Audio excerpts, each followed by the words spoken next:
Kita kan baru lahirin kan nggak bisa nengokin. Betul. Jadi pas lahir udah anaknya langsung dibawa ke sana, kamu bahkan mungkin cuma lihat sepintas gitu aja ya? Nggak sama sekali, cuma lihat dari foto doang. Kecil banget gak sih?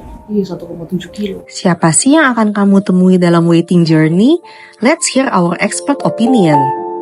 Hai Bu, selamat datang di waiting room ya. Iya. Akhirnya datang juga, udah lama banget pengen ngundang, cuma baru sempet sekarang ya.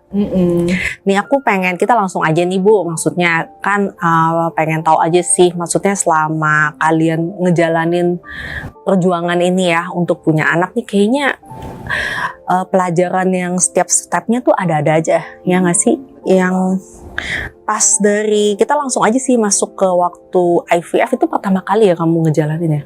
Iya, pertama kali itu IVF. Itu waktu menuju IVF itu yang pertama, tapi persiapannya panjang banget ya? Iya, panjang banget sih. Soalnya awalnya kan masih berharap bisa alami. Berharap bisa alami. Terus, tapi setelah berjalannya waktu, kan tes terus tuh. Maksudnya kan kontrol ke dokter terus, tes terus. Segala macam kok kayaknya nggak ada peningkatan gitu. Iya. Sempet drop banget. Maksudnya dari hasil tesnya tuh sempet drop banget. Dari yang tadinya pikir udah bagus, udah bisa nih kayaknya. Tahu-tahu tiba-tiba drop banget hasil tesnya. Jadi ya udahlah, akhirnya mikir ya udahlah apa kita langsung aja. Gitu sih. Tadi menyinggung pembicaraan ibu yang tesnya banyak banget ya. Yang tesnya banyak tuh kamu apa suami ya? Suami sih. Suami ya? Lebih ke suami sih, tesnya lebih banyak. Suami kamu dites berkali-kali gitu, gimana tuh? Cowok-cowok tuh kalau disuruh tes satu kali aja susah banget sih. Dia sih orangnya yang ngikutin aja sih, walaupun dia tuh awalnya juga kayak banyak mikir kayak udahlah kita jalanin dulu aja. Apalagi kan menikah juga waktu itu baru 6 bulan. Kita jadi lebih punya waktu untuk ngeberesin itu gitu.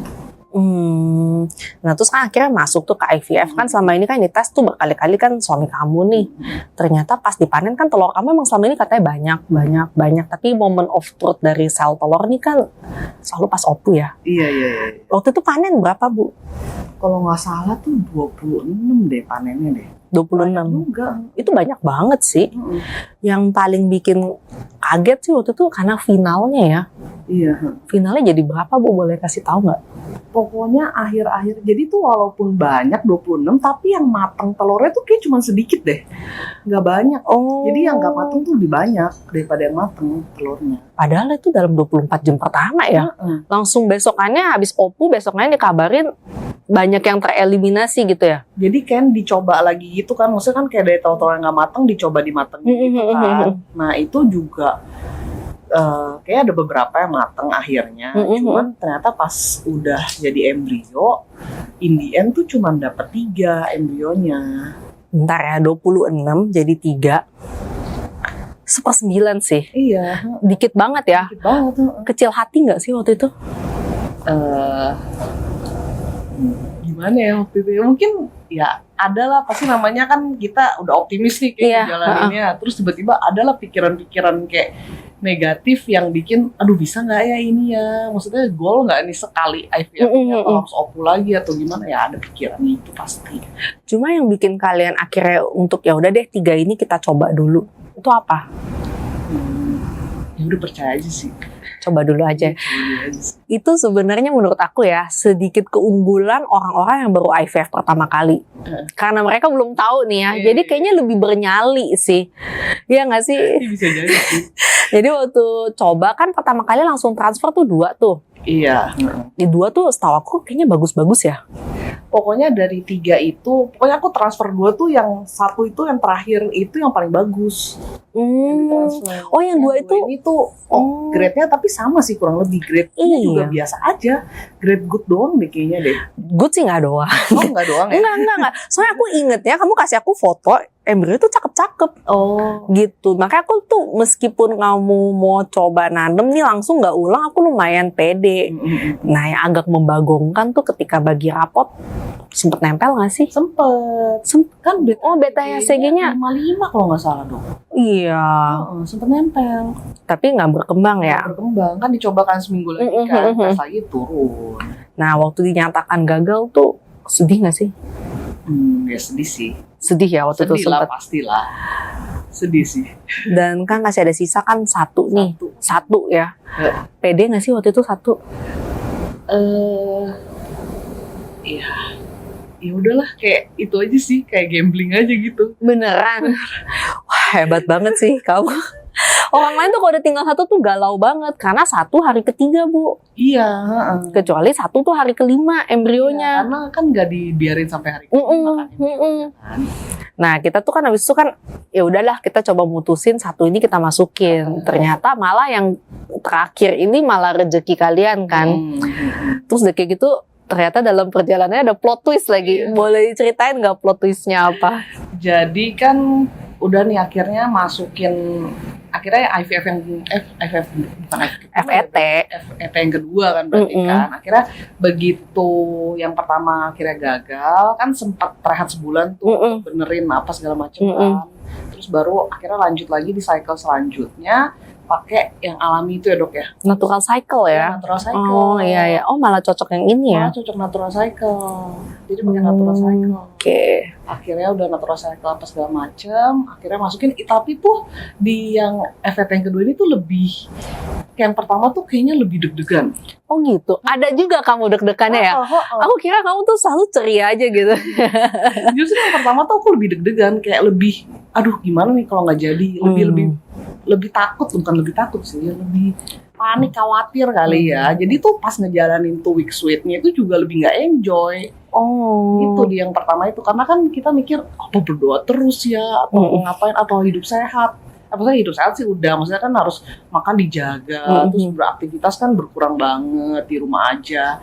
Terus bener-bener yang dijaga banget lah intinya gitulah ya, kan banyak kan bed restnya apa segala macam. Tapi di FET yang kedua ini justru lebih enjoy.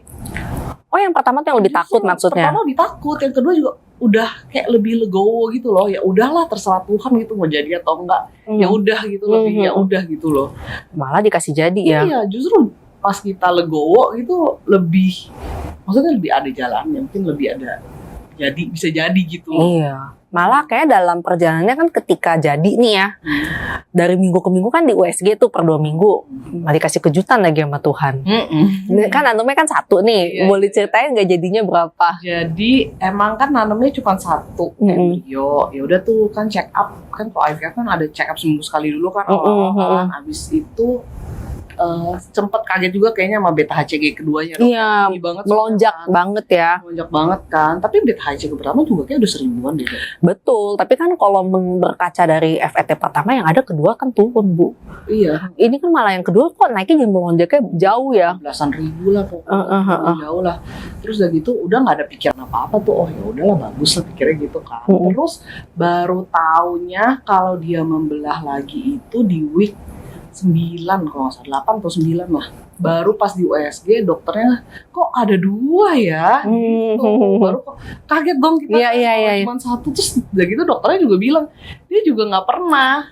Maksudnya ini baru pertama kali ini juga menemukan yang seperti ini gitu. Oh gitu. Kamu waktu itu seneng apa ada cemasnya sih waktu pertama kali, wah satu jadi 2 nih gitu. Ada pikiran apa nggak? Oh jadi sempat cemas juga sih. Maksudnya kan, yang bener kok bisa gitu kan, kita maksudnya dari kita nggak ada keturunan kembar atau apapun kan. Emang bener-bener ya kaget banget. Terus maksudnya akhirnya ngasih tahu orang tua dan keluarga tuh juga mereka super kaget banget gitu. Kok bisa iya. Gitu sih. Seingat aku tuh kehamilan kamu tuh kembarnya kan identik nih. Tapi identiknya nih kayaknya satu kantong ya? Iya. Plasentanya membelah nggak sih? Dia ada kayak ada bukan sih, ada pemisahnya sih. Ada pemisahnya? Ada pemisahnya. Berarti plasentanya 2 apa 1 ya? Plasentanya 1 deh kayaknya deh. Oh tuh 1. Jadi 1 saluran makan terus kebagi 2 gitu kan ya. Oke, nah itu ternyata nih boleh diedukasi nggak sih misalnya ke viewer kita, karena kan berhubung kasus kamu tuh langka sih, maksudnya langka gitu loh. Ternyata kehamilan tuh kembar dengan satu sumber makan itu tuh banyak tantangannya nggak sih? Banyak banget sih. Banyak banget ya? Iya. Itu tuh baru mulai terasa tantangannya di minggu keberapa kehamilan, Bu? Masuk udah trimester 2 akhir deh kayaknya, di atas 20 minggu. Oh, itu yang jadi alarmnya itu bahayanya itu di parameter apa nih? Apakah berat atau berat janin gitu maksudnya? Atau di kamu bengkak, tensi atau yang mana ya? Lebih ke pas di USG di berat janin sih. Oh, berat janin ya. Kayak satunya gede gitu. Iya, satunya gede, satunya mengikuti nih sesuai sama bulan kan, sesuai sama minggu. Yang satu lagi kok ketinggalan gitu. Oke, nah awal-awal tuh pas emang ada selisih berat gitu tuh langsung kayak oh ini bahaya atau kita ikutin dulu perjalanannya. Waktu itu tuh kita kagetnya itu karena pas di USG minggu ke-20 itu masih normal semua, beratnya tuh dua-dua masih sama. Oh gitu. Masih sama-sama 300 gram kalau nggak salah. Masih seimbang lah, karena kan setiap di USG itu masih seimbang lah dua-duanya gitu. Begitu masuk ke minggu ke-22 kan USG tuh pokoknya selama hamil ini USG tuh setiap 2 minggu sekali, nggak pernah lepas. Udahlah waktu mau program suami cek terus, pas hamil anak di USG terus. Dan itu tuh nggak cuma ke satu dokter, ke beberapa dokter gitu. Iya. Yang paling bahaya dari kehamilan satu sumber makan tuh apa sih kata dokternya? Ya karena kan sumber makan itu kan kita nggak bisa atur ya. Itu sih. Karena satu, ya aliran itu ya tergantung dibuatnya kayak gimana gitu. Kita nggak bisa atur. Yang satu gede, yang satu kecil, atau pengen sama-sama besar gitu. Kan kita nggak bisa atur si aliran itu sih yang susah ya. Dalam perjalanannya itu tuh, jadi yang survive nih, yang gede apa yang kecil, Bu? Yang survive yang gede sih. Yang survive yang gede ya? Jadi waktu itu yang kecil ini yang duluan berpulang gitu ya? Iya. Di minggu keberapa, Bu? Minggu ke-30. Dalam perut dong dua-duanya, tapi satu ada, satu nggak ada. Iya. Nah itu tuh diapain kok udah segede gitu, Bu? Jadi waktu itu dokternya kayak masih nunggu gitu si dokternya. Jadi waktu itu sempat begitu tahu, gue langsung disuruh rawat inap kan di rumah sakit. Gue CTG selama 24 jam, dilihat perkembangan si bayi yang satu lagi kan yang masih ada detak jantung, karena dia takut tiba-tiba yang ini juga ada sesuatu lah gitu kan. Oh bisa ya? Iya, katanya sih gitu sih. Oh. Terus tapi si dokternya ini kayak mengusahakan untuk ya kalau bisa di dalam ya di dalam dulu aja. Karena mau bagaimanapun kan tetap lebih bagus di dalam perut ibu. Terus akhirnya ya udah setelah 24 jam dicek, dia bilang oh bagus detak jantungnya udah USG segala macam, ya udah boleh pulang. Tapi kita cek 2-3 hari sekali ya, dia bilang gitu. Wah 2-3 hari sekali sih ini banget ya, intens banget ya. Iya, tetap harus 2-3 hari sekali, harus ke rumah sakit, harus CTG, harus USG, dia bilang gitu.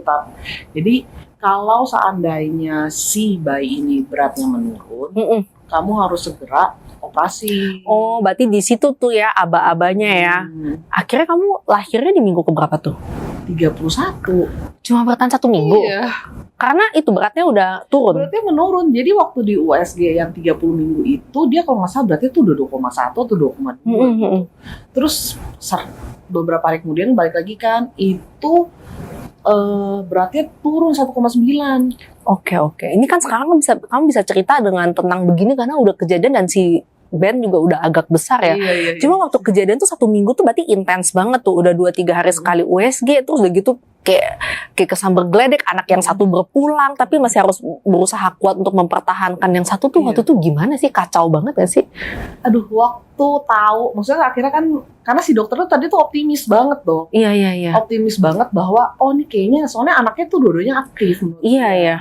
Dua-dua aktif dan kayaknya bisa nih, karena kan sempet waktu itu suntik pengencer darah. Iya. Terus begitu kan ya harus banyak protein dan lain-lain gitu kan. Si dokternya paling udah berpikir positif seperti ini, ya udahlah nggak apa-apa, nanti kita paling ujung-ujungnya anaknya yang satu lahir 3 kilo, satu setengah kilo. Udah mikir seperti itu. Ya udah dong, kita kan positif lah ya. Oh iya bisa nih. Jadi kita tuh maksudnya kejadian ini tuh kita tuh nggak terpikirkan sekali. Kaget banget berarti 1 minggu itu tuh. Nangis-nangis atau udah nggak ada mati rasa atau gimana sih? Lebih ke kayak mimpi aja sih. 1 minggu itu. Iya, kayak nggak percaya juga, kayak mimpi aja gitu. Kayak pas tahu pun kan dokternya pas USG akhirnya kan kasih tahu gitu kan. Jadi yang aktif ini ternyata yang satu lagi gitu. Itu udah nggak ada. Dia bilang kayak gitu. Terus kita tuh cuman kayak diem aja gitu, kayak nggak tahu harus meresponi apa gitu. Tapi khawatir nggak yang satu saya gini loh, kan ada beberapa kasus yang nanam embrio 2, tapi dua-duanya jadi tapi vanishing twins. Jadi yang satu tuh detaknya juga hilang. Cuma kan waktu itu kan biasanya kalau kayak gitu di bawah 12 minggu ya, paling 8 minggu gitu kan. Jadi kan kalau dia kecil kita masih oh ya udah nanti dia juga paling mengecil degenerasi dan nggak mengganggu pertumbuhan yang satu nih. Ini kan udah kayak udah gede gitu. Khawatir nggak sih waktu itu? Iya pasti sih. Ya, gimana tuh ya caranya menenangkan? Udah nggak bahkan 1 minggu tuh blur gitu rasanya. Iya, kayak mimpi aja gitu. Nah terus kan akhirnya si Ben lahir di 31 minggu tuh kan prematur ya. Berarti masuk NICU dong. Masuk NICU 4 minggu. Ini sih beneran ujian banget sih. Ini kebetulan banyak beberapa pasien kita yang anaknya juga lahirnya kan prematur. Jadi mengalami anak dirawat di NICU. Kebetulan saya juga sih. Anak saya yang kedua kan prematur juga. Perasaan kamu tuh nungguin anak di NICU tuh udah kayak apa, Bu?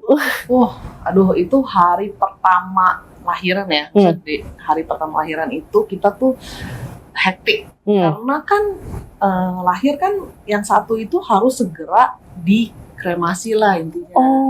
Gitu. Jadi rumah sakit tuh kayaknya cuma 6 jam doang nyimpen. Habis itu kan kita harus cari peti lah, apa segala macam. Meanwhile yang satu di NICU. Satu di NICU dan kita kan baru lahirin kan nggak bisa nengokin. Betul. Jadi benar-benar nggak bisa nengokin. Jadi pas lahir udah anaknya langsung dibawa ke sana, kamu bahkan mungkin cuma lihat sepintas gitu aja ya? Nggak sama sekali, cuma lihat dari foto doang. Kecil banget gak sih? Iya, 1,7 kilo. Ternyata 1,7 kilo ya? Berapa lama Bu di NICU? 4 minggu di NICU. 1 bulan di NICU? 1 bulan. 1 bulan tuh kamu aja bolak-balik gitu? Merinding loh aku beneran. Setiap hari. Karena anak aku di NICU cuma 1 minggu aja. Itu tuh perasaannya, kalau aku rasain, makanya tadi aku tanya, pas kita boleh pulang nih, Ibu boleh pulang ya gitu. Tapi kita pulang nggak bawa anak gitu, anak kita tinggalin di sana gitu. Itu tuh sedih banget sih. Iya sih. Sedih banget ya. Deg-degan setiap hari. Betul, nungguin telepon tuh kayak handphone nggak bisa jauh ya. Iya, aduh. Handphone tuh nggak bisa jauh gitu loh. Tapi Terus kalau udah dapet telepon dari suster NICU, waduh udah deg-degan banget, takut kan. iya, tapi perkembangannya tuh dari minggu ke minggu tuh bagus sih Ben di NICU. Ya mengikuti sih dia sih. Cuman awal-awal tuh kan emang si dokter NICU-nya kan juga kayak udah wanti-wanti juga sih. Ya maksudnya bayi prematur dengan segala resikonya gitu kan. Tetap dia tuh nggak bisa. Oh ya ini udah sehat nih gitu. Dia nggak bisa ngomong kayak gitu. Dia bilang ya berdoa aja gitu loh. Jadi deg-degan terus sih. Pertama kali ketemu Ben tuh boleh lihat Ben di NICU tuh di berapa minggu perawatan? Hari kedua. Begitu kita bisa jalan, udah boleh jalan nih, kita langsung ke NICU bisa. Cuman kan pada saat itu kan si Bennya juga masih diselang banyak semua segala macem kan. Gitu. Itu kayak pas ngeliat si Ben itu ya dengan segala selang segala macam, biasa kan orang tuh momen melahirkan ya itu menjadi momen selebrasi gitu, kayak masih kepikiran gak sih kayak ini tuh beda banget dari imajinasi kita kan, apalagi sekarang zaman sosial media loh, orang lahiran langsung balon semua di kamar gitu, sedangkan kita tuh dapetnya, aku juga waktu itu sedih banget sih waktu pas anak di NICU itu ya, rasanya tuh kayak pengen bikin announcement ini udah lahir tuh udah nggak tega banget sih waktu itu sih. Kamu juga nggak sih? Enggak, iya nggak tega banget lah. Kayak ngeliat tuh udah tangannya kayak gitu tuh selang doang gitu kan. Tusuk-tusukkan badan, terus mana kan dia kecil banget kan, jadi tuh masukin jalur infus tuh susah banget. Jadi tuh ngelihat dia tuh, aduh paling nggak tega sih pas. Jadi kan sempet bengkak kan dia kan, bayi prematur itu kan susah banget kan masuk dia. Betul. Banget kan. Jadi tuh bener-bener di badannya dia, di tangan-tangan dia tuh biru-biru semua. Gara-gara nggak bisa masuk si jalur infus, sampai akhirnya kan dia itu apa yang lewat venaseksi bukan? Venaseksi akhirnya. Oh, berarti dioperasi gitu ya, sempat dipotong ya? Karena nggak bisa masuk udah. Waktu pulang segede apa ya si Ben? Pokoknya pas pulang 1,9 kilo. Kecil banget ya, kecil banget. Di rumah ada yang bantu jaga? Iya, ada orang tua sih. Untung juga ya. Itu kecil banget loh tuh, gendongnya aja. Minumnya gimana? Susah kan? Minumnya pokoknya dia itu pulang, kita berani bawa pulang ya pada saat dia bisa nyedot. Oke. Jadi waktu awal-awal itu ya pakai, ya kita belajar itu juga kan, ada kangguru apa segala macam kan di NICU kan, belajar di BF juga di NICU kan, ya emang karena dia kecil banget, jadi agak susah sebetulnya mau di BF, dan ngedot tuh juga perjalanan ngedot dia tuh juga susah. Bener, aku juga gitu, aku ngerasa padahal 34 minggu loh. Jadi kayak rahangnya nggak kuat, itu keselak-selak nelennya nggak bener gitu kan. Nah ini kayaknya kan udah sampai di ini kan, misalnya kita udah sampai di section terakhir nih, aku pengen nanya aja sih, setelah si Ben keluar dari NICU, lahir di 30 minggu, itu ada gejala sisanya nggak sih? Sebetulnya waktu di NICU itu kan kalau bayi prematur kan banyak dicek ya, cek mata lah, cek pendengaran, terus dia sempat USG otak, USG jantung. Aman semua? USG otak waktu itu pernah dikasih tahu kayaknya ada cairan gitu si dokternya, cuman dipantau aja. Jadi waktu pas hari keberapa kan di USG tuh si Ben, tapi sama dia dilihat dulu nih ada pembesaran atau enggak. Jadi pas udah mau pulang di USG lagi, ternyata nggak ada pembesaran, cuman dokternya bilang harus dipantau aja perkembangannya, takutnya ada telat apa segala macem. Kalau emang ada ketelatan perkembangan ya harus dibawa ke spesialis syaraf ya kan. Oh, berarti keluar tuh udah dengan bekal pesan ya, kamu harus selalu mengamati tumbuh kembang anak ini. Oke. Kamu ngerasa Ben ini waktu dalam tumbuh kembangnya sempet terlambat nggak? Karena kan ada usia koreksi nih, gede loh. Ya? Iya, usia koreksinya panjang loh itu loh. 2 bulan usia koreksinya. Jadi waktu akhirnya dia pulang, pas udah mulai tengkurap sih, itu tuh dia nggak tengkurap. Oh gitu. Tapi dia tuh, maksudnya kita tuh nggak ngehnya dari awal itu karena kan dia, maksudnya di tummy time tuh juga bisa ngangkat kepala gitu. Oh, oke. Dia masih bisa, dan interaksi dia kan terus ketawa. Bener. Segala macam itu nggak ada masalah. Gitu. Jadi waktu kenapa nih anak nggak tengkurap ya? Terus kan tanya dong ke desanya kan, kenapa nggak tengkurap dok? Nggak apa-apa, nanti juga tengkurap gitu lah intinya. Karena mungkin biasanya kan DSA emang buat NICU prematur kan. Bukan yang neuro itu yang disuruh ya, yang dipesen ya. Oke. Akhirnya kita yang aware sendiri nih, kok ini udah berapa bulan ya waktu itu ya. Pokoknya udah usia koreksi dia 6 bulan aja. Kok dia nggak tengkurap. Oke. Akhirnya baru kita bawa ke neuro. Waktu kamu bawa dia ke neuro nih, kita kan dari tadi sepanjang kita ngobrol nih kayak hidup kamu banyak banget tes dan ujiannya gitu loh. Maksudnya kayak deg-degan lagi gak sih? Apalagi nih gitu maksudnya. Deg-degan gak sih? Deg-degan? Enggak. Ya deg-degan sih pasti sih. Kayak ada apa ya. Maksudnya kan takutnya kenapa-napa gitu kan. Cuman pas ke neuro pun juga gak cuma sekali. Beberapa kali kita cari beberapa dokter juga gitu kan. Jadi waktu pertama kali ke neuro disuruh MRI. Oke. Terus hasil MRI-nya tapi oke. Akhirnya ya sesuai dugaan dokter sih hasil MRI-nya. Yang ada cairan itu? Iya ada cairan itu. Memang ada cairan itu. Oh gitu. Jadi katanya tuh cairannya itu gara-gara pas dia lahir dia sempet, jadi habis nangis kan bayi kan maksudnya tarik napas tuh. Iya. Nah, dia sempet nggak bisa napas itu, katanya sih gara-gara itu. Oke. Jadi sekarang Ben ini perkembangannya aku lihat sih tapi udah bagus ya Bu. Iya. Berenang bisa. Terus udah kayak gitu. Duduk sekarang udah mulai bisa. Iya. Tapi ya dia masih harus terapi terus sih. Cairan di kepalanya berkurang? Atau udah nggak pernah? Sih. Tetap MRI terus? Enggak sih, cuma sekali doang. Mungkin nggak tahu sih setelah ini sih, tapi sih cuma sekali doang, kata dokternya sih nggak tahu. Kalau misalnya nih kita flashback nih dari segala, ini kan ngobrol gini pasti kamu jadi ke flashback juga kan? Iya. Dengan segala perjalanan kamu, memang si IVF-nya kan sekali jalan langsung jadi lah ya, bisa dibilang ya. Menyesali nggak setiap step-step ini? Dibilang menyesal sih enggak sih. Enggak ya? Nggak ada penyesalan. Nggak ada penyesalan ya. Kalau dari kalian tuh lebih baik nih, aku mau nanya aja nih, soalnya kan kayaknya banyak banget lah pokoknya tesnya lah. Lebih baik tahu apa nggak tahu sih Bu sebetulnya?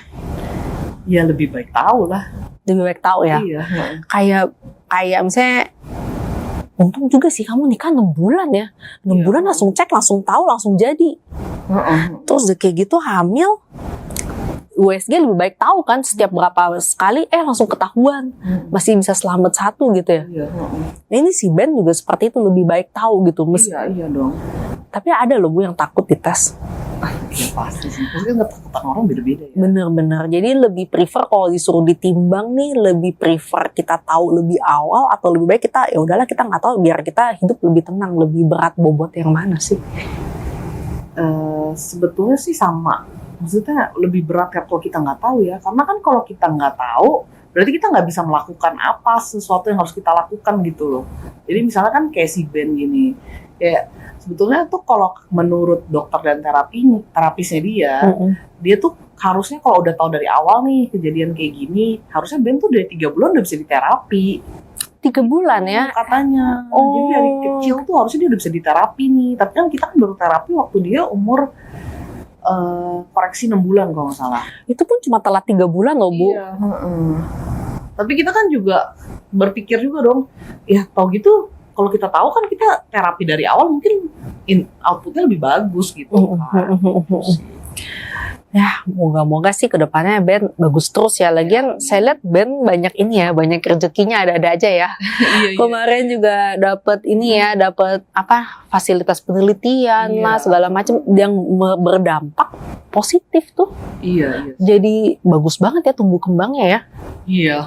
Ya itu sih maksudnya dari yang dia tadinya mungkin karena dia nggak ngerti, mungkin karena dia entah prematur lah atau dia emang ya ada, maksudnya prematur dan ada masalah segala macem. Setelah di penelitian ini gitu kan, dia tuh jadi lebih sehat. Lebih sehat sih. Parameternya apa lagi ya? Karena tadinya kan dia kan kayak ada alergi kan. Oh gitu. Alergi yang kayaknya alergi udara atau apa gitulah. Jadi meler terus, dia udah bermeler terus gitu loh, kayak flu terus gitu. Tapi semenjak ngelakuin ini, dia itu udah bener-bener enggak. Terus udah gitu kalau misalnya saudaranya kan main sama sepupunya itu kan, kalau sepupunya sakit apa dia enggak. Iya itu sih, bersyukur juga sih di situ. Iya, yang aku lihat malah saking kuatnya, sekecil itu aja udah bisa kamu ajak kemana-mana nggak bosus kan? Enggak. Lumayan loh, si Ben tuh lumayan banget loh. Iya, dia kuat juga sih Desi. Iya sih. Emang anak strong. Emang dari awal dia the one who survive kan ya. Iya. Ada nggak yang kamu mau sampein ke penonton kita nih? Maksudnya buat orang-orang yang misalnya takut diperiksa gitu, atau misalnya apa ya, tipe orang yang kayaknya aduh mendingan gue nggak tahu deh gitu. Sebetulnya sih maksudnya kalau menurut aku pribadi ya, maksudnya kita kalau tahu dari awal kan kita bisa banyak melakukan perbaikan dari awal juga, dan itu tuh pasti bisa punya output lebih baik gitu kalau kita udah memperbaiki itu dari awal gitu. Tapi kalau misalnya kita taunya telat kan kita jadi waktunya lebih sedikit mungkin, atau kita nggak bisa lebih maksimal itu sih. Cara mengencourage diri sendiri tuh kayak apa sih? Gimana ya? Apa berpositif thinking lah, udah kita yang penting udah coba gitu. Kalau aku sih prinsipnya memang sih mungkin kalau orang lihat aku kayaknya capek gitu ya, karena usaha yang dilakukan tuh banyak banget gitu kan. Aku lihat kamu happy terus. Bener, ceria banget loh. Ceritain aja kayak wah gila sih, kayak happy aja gitu bener. Jadi kalau aku pribadi misalnya kan, maksudnya ada beberapa yang IVF juga gitu kan aku, dan pasti ada beberapa juga kok mau ngelakuin ini itu gitu loh, misalnya kayak ngelakuin effort lebih untuk supaya hasilnya lebih baik gitu kan. Itu kan kayak butuh kita niat juga, butuh usaha juga dan lain-lain kan. Menurut aku sih gak apa-apa lah sekarang kita mendingan ngelakuin aja semua semaksimal mungkin gitu, supaya kita di depannya tuh gak ada penyesalan gitu sih. Oke, dengan pemikiran seperti itu ya, bener sih, karena yang gak bisa diputar ulang tuh waktu. Dan penyesalan tuh lebih sulit di terapi sih sebetulnya. Penyesalan tuh lebih sulit di terapi, udah lanjut kejadian kan mau diapain lagi ya. Ya, udah makasih banget ya waktunya hari ini ya, insight banget soalnya kasusnya jarang. Semoga Ben sehat-sehat terus ya. Ya udah.